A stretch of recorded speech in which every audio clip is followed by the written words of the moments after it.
Good day everyone, I am Mea Mananaong, and for today's video, I am going to present my assigned topic, which is the administration of President Corazon Aquino.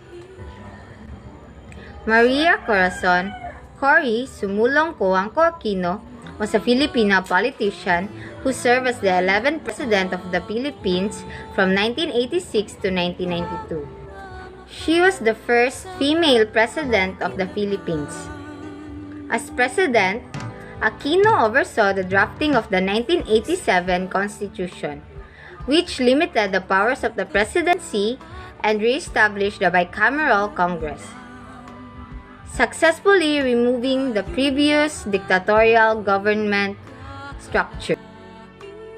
The presidency of Corazon Aquino began following the triumph of the peaceful People Power Revolution, when Corazon Aquino became the President of the Philippines and spanned a 6-year period from February 25, 1986 to June 30, 1992.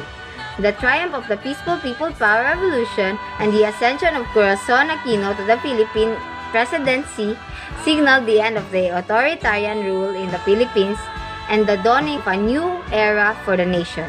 The relatively peaceful manner by which Aquino came into power drew international acclaim and admiration not only for her but for the Filipino people as well. Administration and Cabinet.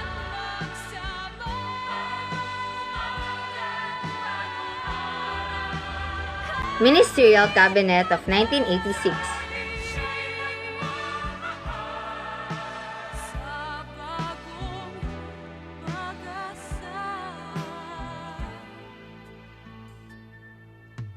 Presidential Cabinet of 1986 to 1992.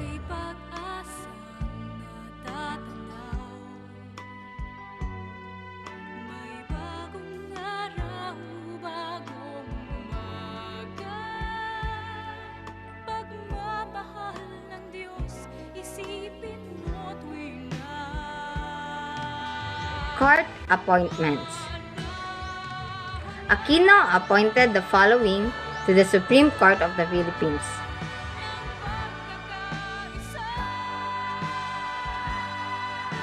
(1987) Legislative Elections.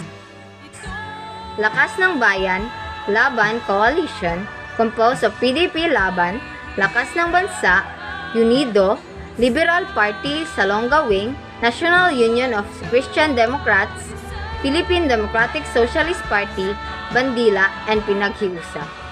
Grand Alliance for Democracy, GAD Coalition, composed of Nacionalista Party, Kilusang Bagong Lipunan, Liberal Party Calao Wing, Partido Nacionalista ng Pilipinas, Christian Socialist Democratic Party, Mindanao Alliance, and Muslim Federal Party. UPP-KBL Coalition, composed of pro-Marcos forces. Aquino's administration coalition won 22 out of 24 Senate seats. Philippine Commission on Women. NCRFW's leadership. The NCRF leadership was largely drawn from the academia and women's non-governmental organization, and its major themes resonate with issues raised by the women's government. With its doors open to the wide array of women's organizations, the new Board of Commissioners in 1986 included women's advocates, feminists, and women's professionals representing the private sector. The deepest hues of purple, the symbolic color feminism, glistens in the NCRFW. Women's Day of Unity, 1986.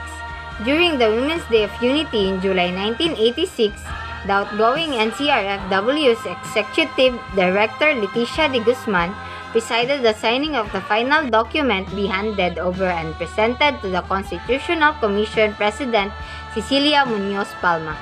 There were 2,000 representatives from 200 women's organizations, as well as schools and government delegations affixed their signature in the document that sought to include gender equality in the Philippine Constitution. Integration of gender equality on 1987 Philippine Constitution. The NCRFW held various consultation workshops among different women's groups that resulted in crafting on PDP to 1992.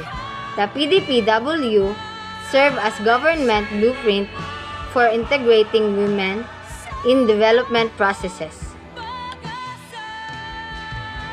Declaring the first week of March as Women's Week. Proclamation number 224. Declaring the first week of March as Women's Week with March 8 as Women's Rights and International Peace Day. Proclamation 227. Observance of the month of March as Women's Role in History Month. Agrarian Reform.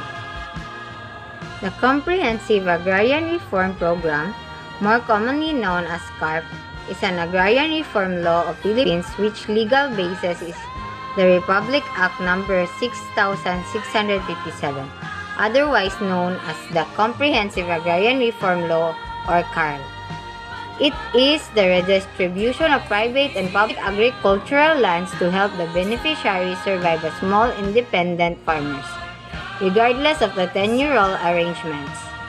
Its goals are to provide landowners equality in terms of income and opportunities, empower landowners beneficiaries to have equitable land ownership, enhance agricultural production and productivity,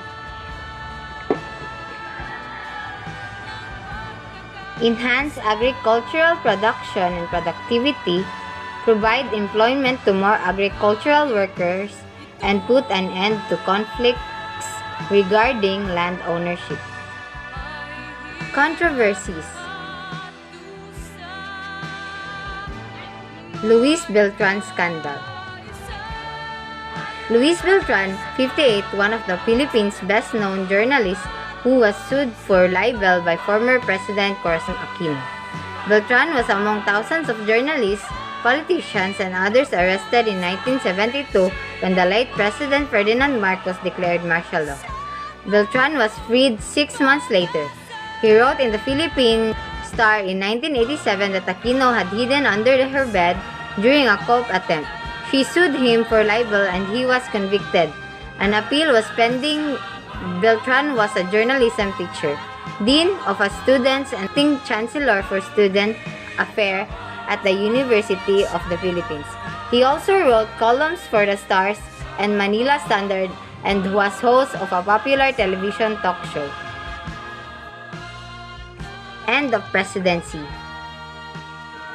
As the end of her presidency drew near, close advisors and friends told Aquino that since she was not inaugurated under 1987 Constitution, she was still eligible to seek the presidency again in the upcoming 1992 elections, the first presidential elections under normal and peaceful circumstances since 1965. President Aquino strongly declined the request for her to seek re-election and wanted to set an example to both citizens and politicians that the presidency is not a lifetime position. In contrast with previous inaugurations, Aquino attended the swearing-in of her successor at the Quirino Grand in Manila.